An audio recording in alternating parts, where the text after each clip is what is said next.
Bienvenue à vous. 10 ans se sont écoulés depuis l'adoption de la stratégie commune Afrique-UE. À ce 5e sommet, les dirigeants ont discuté des futures relations des deux continents et également de l'investissement dans la jeunesse. Une priorité pour l'Afrique et l'UE puisque 60% de la population africaine a moins de 25 ans. Les précisions dans ce sujet de William Bahia et Ignatius Anor.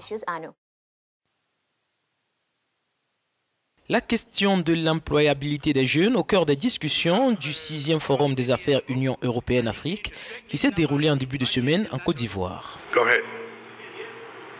Avec un taux de croissance qui devrait avoisiner 4,3% en 2018 et des investissements de l'ordre de 100 milliards de dollars attendus cette année, les jeunes Africains peinent toujours à trouver un emploi.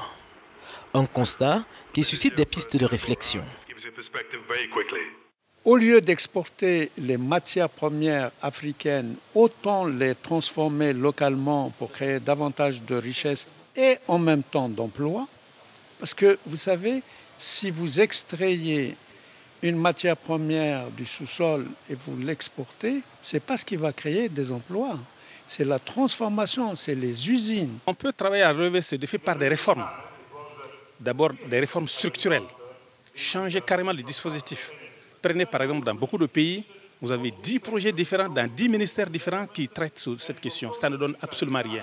Et dès que ces projets ferment, c'est terminé. L'approche alternative, c'est une approche sectorielle, à savoir une structure centrale unique dédiée où toutes les ressources du pays vont se retrouver pour faire le travail de promotion de l'entrepreneuriat des jeunes. Pour la Banque africaine de développement, les établissements financiers doivent prendre le risque d'investir dans les projets de jeunes. Elle entend d'ailleurs y consacrer 12 milliards de dollars au cours des 5 prochaines années.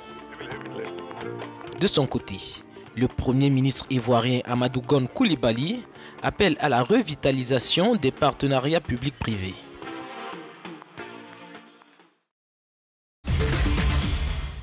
Le Burkina Faso a inauguré un nouveau programme pour stimuler les énergies renouvelables et réduire sa dépendance énergétique. Cette centrale est la plus grande d'Afrique de l'Ouest en termes de capacité et pourra alimenter des dizaines de milliers de foyers. Plus de détails dans ce sujet. Devenir autosuffisant grâce aux énergies renouvelables, c'est le pari que s'est lancé le Burkina Faso.